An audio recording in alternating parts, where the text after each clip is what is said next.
Muito boa noite para você que acompanha a TV Pai Eterno. Está no ar mais uma edição do programa Parlatório. E hoje com um assunto que é praticamente uma unanimidade mundial. Afinal, quem aqui não gosta de música, não é? A linguagem universal que é capaz de emocionar, de alegrar, educar, despertar memórias e relembrar momentos especiais. Claro que também embala paixões e transforma sentimentos em melodia. A música geralmente é lazer, divertimento, mas também pode ser profissão, ofício. E trabalhar com aquilo que se ama pode ser a tradução literal daquele famoso juntar o útil ao agradável.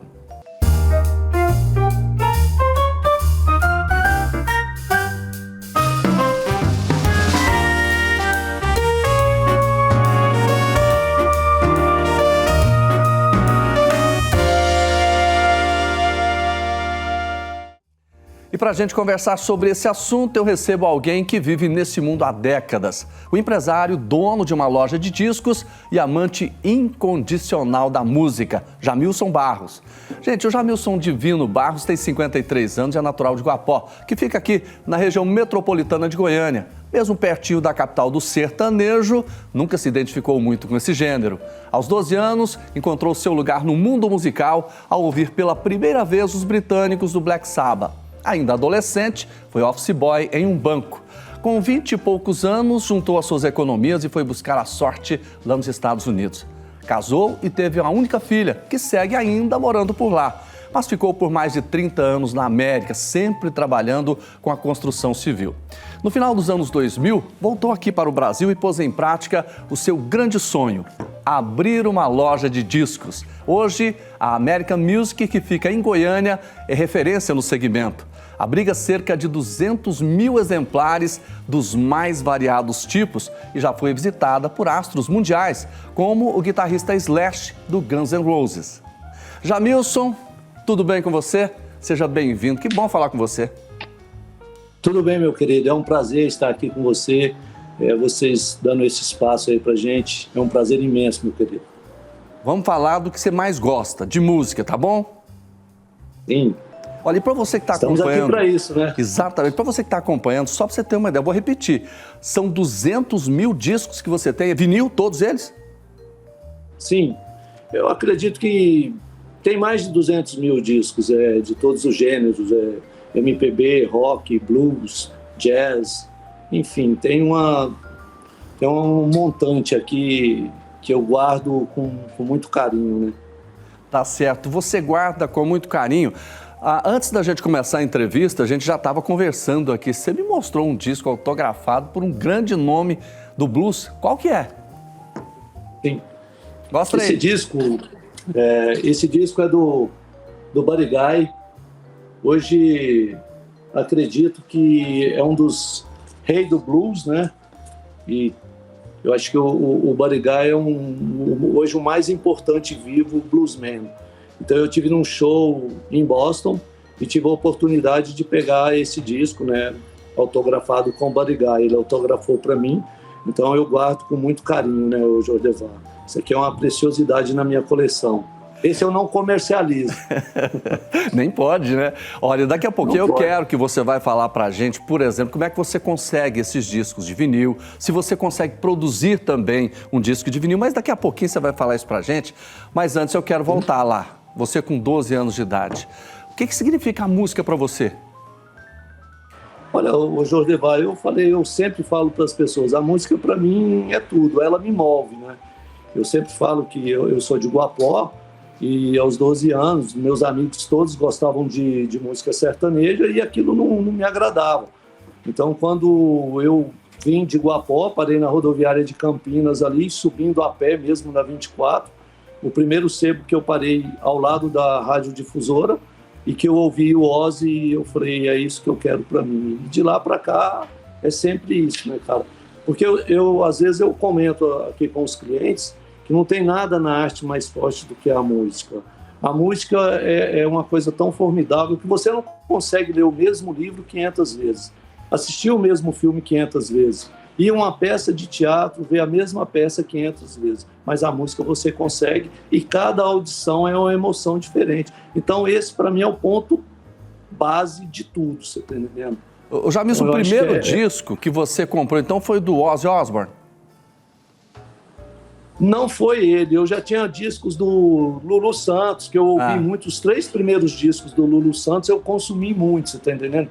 Mas assim, eu ainda não tinha encontrado, a música veio mesmo bater forte quando eu ouvi o Black Sabbath, eu ouvi o Pink Floyd, o Dark Side of the Moon, que é um clássico, inclusive ele é um disco de urânio, né?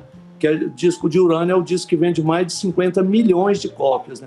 O Dark Side of the Moon é um deles. E eu comprei uma coletânea também do Bob Seger, que eu tive a felicidade de ver um show do Bob Seger em 2019. Eu estava com a minha esposa em Boston e nós tivemos a oportunidade de assistir a última turnê do Bob Seger. Então, assim, esses foram os meus primeiros discos que mudou mesmo a minha vida. E de lá para cá, é isso. Eu até queria falar com você também, né? Nós somos goianos, né? Terra do sertanejo. Eu nasci na roça, ouvia rádio AM, né? E só ouvia música sertaneja. Mas por coincidência, eu nasci no dia 13, que é o dia do rock, e o primeiro disco que eu comprei foi do Pink Floyd. Estou igual a você também. Privilegiado. O Pink Floyd é tudo de bom, né, Jodemar? Então, assim, você entende o que eu passei também, né? Eu acho que nós somos meio aí que contemporâneos, então, para a pessoa, um garoto que em Guapó, que é uma cidade que tinha aí aproximadamente 5 mil habitantes, era difícil. Então, mas naquela época era muito cultural, de toda casa ter um som e alguns discos. E tinha inúmeras lojas aqui em Goiânia, né? Então, nós tínhamos ali na 24 o Bazar Paulistinha, Escatel, Som Livre. Então, isso era... E tinha os sebos também, né? Os famosos sebos. Tinha um do Maranhão ali na Rio Verde, enfim, né? Acho que os valores também, né, eram diferentes. O Jamilson, aí era muito forte. Exatamente, aí foi havendo aquela transição, né, do vinil, depois nós fomos passando, depois CD, e a coisa foi por aí afora, DVD, tudo. Sim. E você continuou no vinil. Por quê? Sim, eu continuei sempre a buscar o vinil. Quando ninguém queria mais o vinil, eu queria o vinil, né? Então, quando as pessoas estavam jogando fora, eu estava guardando. Então, eu acho que é por isso que eu juntei muito disco. Como eu te falei, eu comprei os discos da Rádio Difusora, comprei os discos do Paulo Benes, que era uma coleção maravilhosa, comprei os discos de uma rádio lá em São Paulo, lá na cidade de Lins. Então, eu saía comprando os discos quando ninguém queria. Quando todo mundo estava dando, eu estava juntando, né? Mas por que o vinil? Por que o vinil? Porque eu acho, assim, como a música me emociona, o vinil é o que eu acho que traduz melhor a música para mim, né? Você o tatear, você pegar, você cheirar, você olhar o encarte. Então, ele traduz com mais emoção a música para mim. A audição do vinil, ela é mais suave, ela é mais doce. Você está entendendo? Então, assim, o CD é compacto disso porque é uma música compactada. O vinil leva 550 informações a mais do que o CD. Então, assim, é diferente. O Jamilson, vinil é diferente. Eu queria saber exatamente isso de você. É claro que você tem mais de 200 mil discos aí, todos são importantes para você. Eu não vou judiar de você, pedir para você indicar alguns. Mas é claro que você tem relíquias. Não tem? Quais são aqueles discos que você fala assim, esses realmente eu tenho que guardar diferente, porque são históricos, às vezes tem poucos exemplares. Quais são? Tem vários, o Jodevar, assim. Os discos que me emocionam, às vezes, não é aquele disco mais caro, porque eu sempre falo, existe a diferença entre o valor e o preço, né? Então, o disco do Belchior, o Alucinação, para mim, ele tem muito valor. Ele não é um disco caro, mas ele tem muito valor. Porque naquele momento eu acho que o Belchior trazia aquela urgência de falar para o mundo, você está entendendo? Aquela necessidade de expressar aquilo ali. Eu acho a Alucinação um dos discos assim, formidáveis. Eu tenho o Arthur Verocai, que vale aí, eu acho que mais de 1000 vezes mais que o disco do Belchior, né? Mas eu me emociono mais com um disco da Alucinação do que do Verocai. Algumas pessoas não vão entender isso, mas para mim é isso. Eu acho que a música tem que te emocionar, né? Então, assim, eu tenho discos do Arthur Verocai, que é um disco raro, né, que os gringos amam. Eu tenho o disco do Moacir Santos, ou coisas. Eu tenho um disco do... Vou até te mostrar esse disco, está até aqui comigo. Esse disco aqui, ó, ele é um disco do Carlos Walker, é um disco muito raro, você está entendendo? Que saiu, é uma tiragem pequena. Eu até sou amigo do Carlos Walker, queria reeditar esse disco, mas ele está com um probleminha na Sony, você está entendendo? Então é isso. Tem várias coisas bacanas. O Grieg Rabandolo do Raul Seixas também, eu amo. Então são inúmeros. Você falou no Raul Seixas, você gosta muito do Raul? Isso aí é paixão para a vida. Inclusive a minha filha chama Luar, que é Raul ao contrário, né?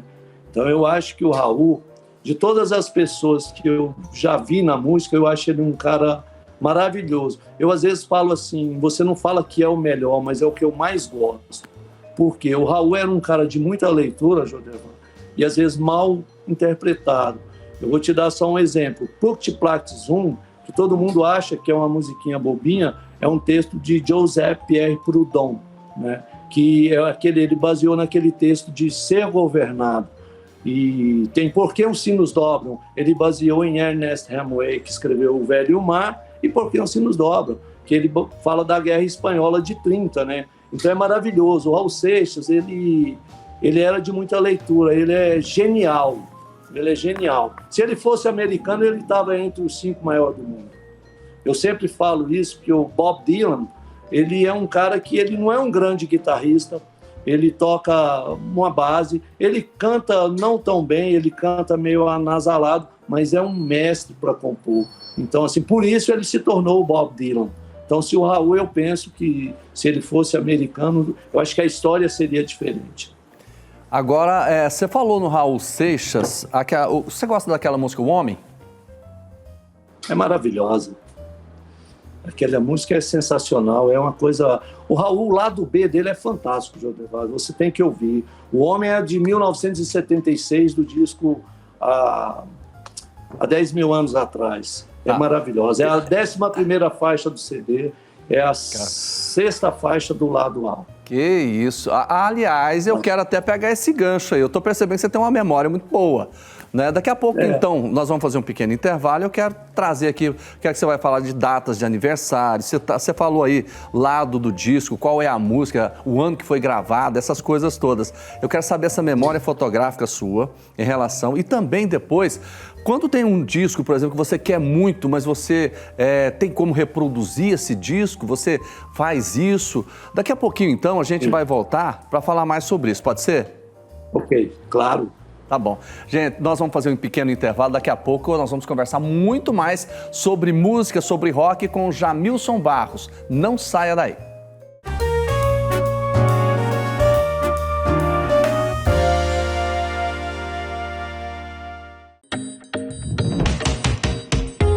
E aí, jovem, preparado para uma virada radical na sua vida?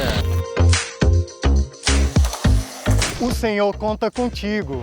Já pensou em embarcar nessa aventura? Se ficar esperando o momento ideal, nunca sairá do lugar. É preciso um pouco de ousadia para dar o próximo passo. A nossa direção é somente uma: seguir os passos do Redentor. Venha ser um missionário da esperança. Seja redentorista.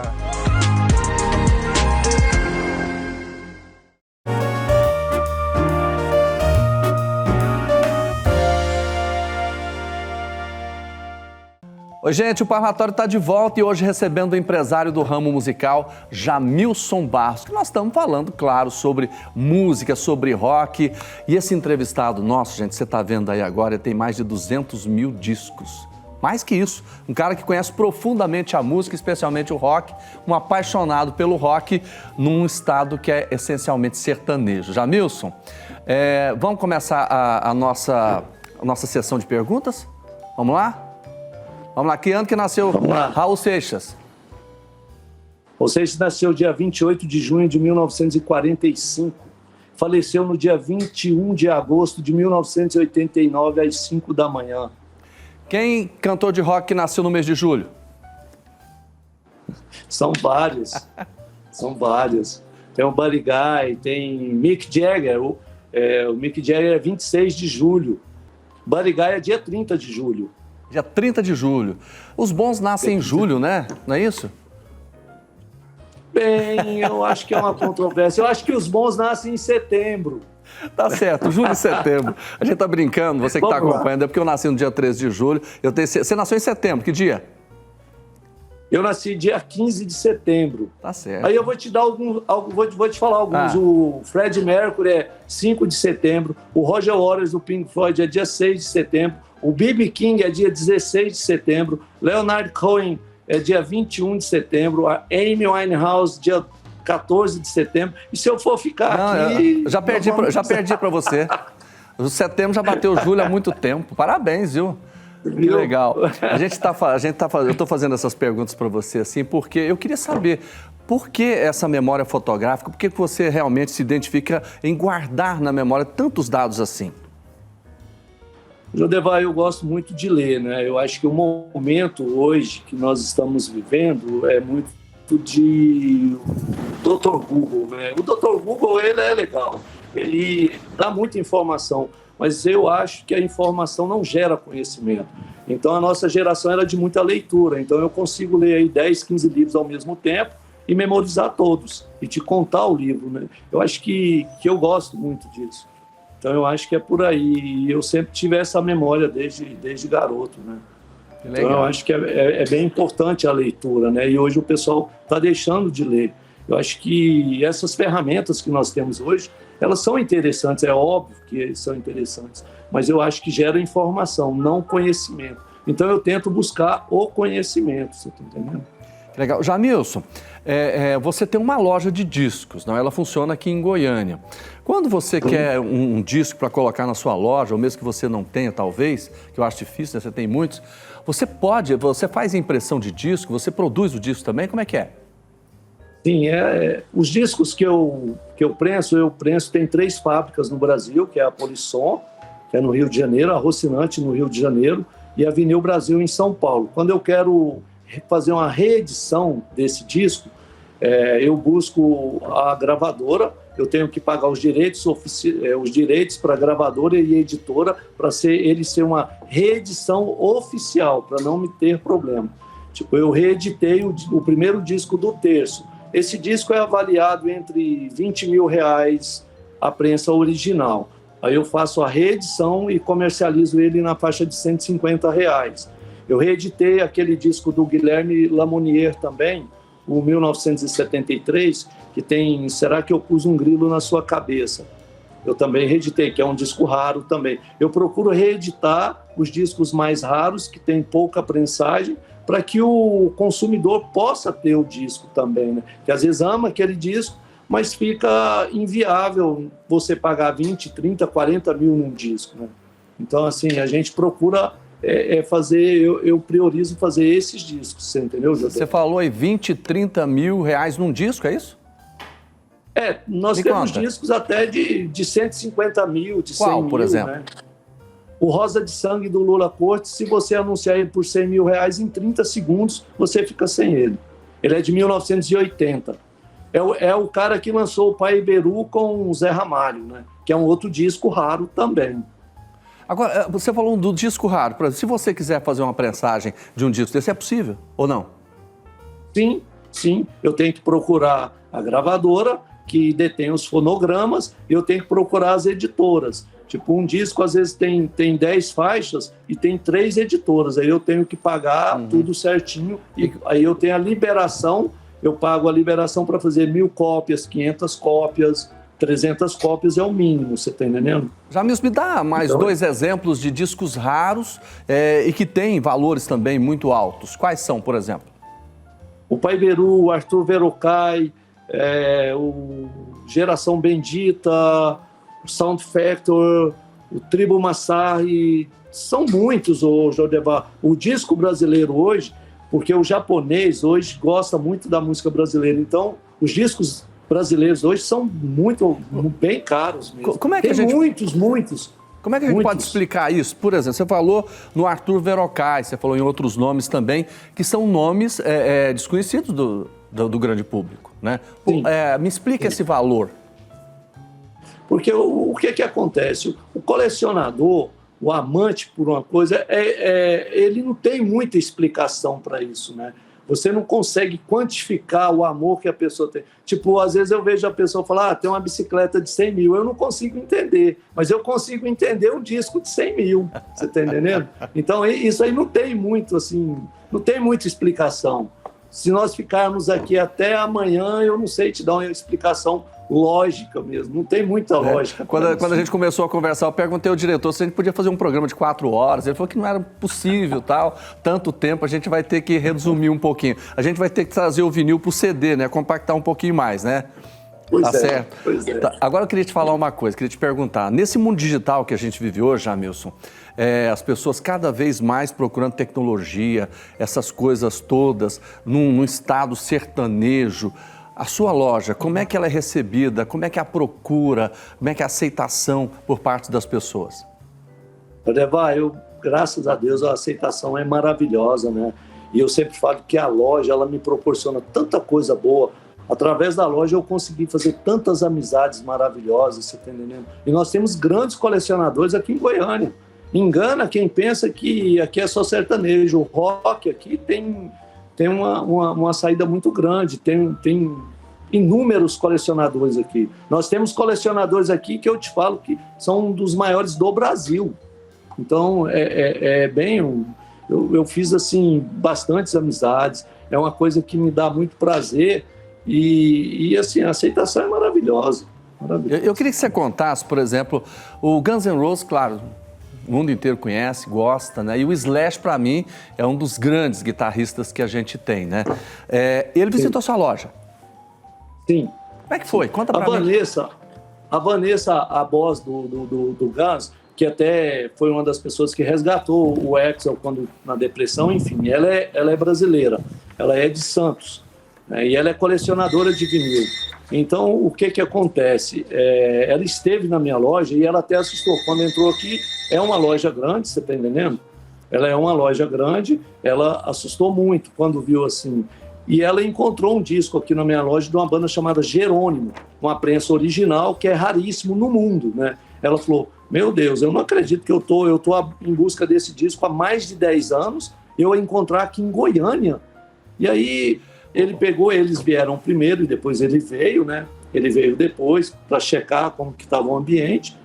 E aí ela pegou esses discos. Ele comprou na minha loja um disco do Thin Lizzy, que é uma banda irlandesa, que é o Nightlife. Então, assim, ela ficou impressionada. Ela falou, meu Deus, eu não acreditava que aqui em Goiânia eu ia encontrar uma loja dessa, né? Então, foi através da Vanessa, que, na verdade, quem é colecionadora é a Vanessa, que é a boss deles, que é brasileira, que é de Santos. Inclusive, como eu te falei, depois ela me perguntou qual era o meu Instagram, eu falei, eu não tenho. Qual é o meu Facebook? Eu falei, eu não tenho. Ela falou, mas como que você vive? Eu falei, eu vivo. Então, eu preciso da fofoca da loja. Você vive melhor que a gente. Eu preciso da fofoca da loja. O dia que eu perder a fofoca da loja, perde o sentido. Eu preciso de aprender com você, eu preciso de aprender com as pessoas. Então, isso é muito importante. Você não pode da loja... Fofoca da loja, você está falando, é aquela conversa do pessoal olhando o disco, comentando. Sim, com sai muita curiosidade. E isso é muito importante. Quando o disco foi lançado, em que ano, o que é, você entender o cliente, quando ele busca uma coisa e você apresenta outras coisas parecidas com aquilo que ele está buscando. Eu acho que isso é muito importante, né? Então, eu não tenho rede social. Então, isso aí, o cara, uma hora ele vai vir na minha loja. E foi quando o Marcos Preto, que era o produtor da Gal Costa, ele esteve na minha loja também. Eu vendi um disco para ele do Karma, que é um disco raro, né? E ele buscando há muito tempo. E quando eu apresentei, eles falam assim... Aí a gente conversa e bate um papo e fala, cara, você não é de Goiânia, né? Eu falo, não sou de Goiânia. Aí ele falou para mim assim, pai, percebe que você não é de Goiânia. Eu falei, eu sou de Guapó. Aí todo mundo... O duro é que ele não sabia, com certeza ele não conhece Guapó, né? O Kid Vinil também falava muito isso para mim, que ele era muito meu amigo, né? Era meu cliente, era um doce de pessoa. Ele falava, cara, você não é nem de Goiânia, você é de Guapó. Ele brincava muito comigo. Tá. É um cara sensacional, o Kid Vinil. Jamilson, a gente sempre encerra o nosso programa com uma reflexão. E é claro, a gente pede para o nosso convidado fazer um comentário. Eu quero que você preste atenção numa frase que a gente escolheu, foi do filósofo alemão Nietzsche, que diz o seguinte: sem música, a vida seria um erro. Então eu deixo para você o comentário em cima dessa frase. Cara, eu concordo com tudo que ele falou. Eu acho que sem a música, a vida não tem graça. Eu até estava te falando, o Peninha, que você conhece, ele me ligou um dia e falou: Jamilson, eu estou trazendo o Billy Paul em Goiânia. Eu falei: caramba, eu não acredito. E tem uma música que é do Jerry Buckley, que o Billy Paul regravou, que com o Billy Paul ela é sensacional. Eu escuto todos os dias essa música há mais de 30 anos. Por que eu escuto essa música? Ela chama Only the Strong Survive. Só os fortes sobrevivem. A letra dela, o Jordevai, é maravilhosa. Então nós precisamos disso para mover a nossa vida. Porque você gerir a sua vida das 7 até as 7 não é fácil. E com a música ela me deixa muita facilidade. Eu não consigo ver a minha vida sem música, né? E vou te falar uma coisa, Deus tem um bom gosto. Eu tenho certeza que ele gostava de rock and roll. Com certeza. Deixa eu te perguntar uma coisa. Você tem muitos discos autografados, você é um cara que conhece demais tudo. Mas se você tivesse que encontrar alguém da música, quem que você queria encontrar? Para conversar com a pessoa. O Roger Waters hoje, do Por Pink quê? Floyd. Porque eu acho ele genial, você tá entendendo? Eu acho que tudo que ele fez, para mim, é genial. E as letras dele, então era um cara que eu tenho muita vontade de conversar. Conversei com Johnny Winter, com Glenn Hughes do Deep Purple, com Joe Bonamassa, conversei com vários. Mas o Roger Waters seria para mim assim o ápice mesmo. E o Ozzy, né? O Ozzy. Jamilson, como eu aprendi hoje conversando com você, como eu gostei de fazer essa entrevista, queria te agradecer demais por estar aqui com a gente no Parlatório, conversando, falando para o Brasil, né, tudo isso que você faz e que você representa para a música. Muito obrigado pela sua participação com a gente. Eu que agradeço de estar falando aqui com um camarada, gente fina, gente boa e de uma competência tamanha como você. Cara, obrigado. Tudo é divino, tudo é maravilhoso. Grande abraço para você. Até a próxima. Com certeza a gente vai se encontrar outras vezes, tá bom? Gente, o Parlatório de hoje termina aqui. Eu agradeço muito, mas muito mesmo a sua companhia. E olha, até o nosso próximo encontro. Fique com Deus. Um abraço e até lá.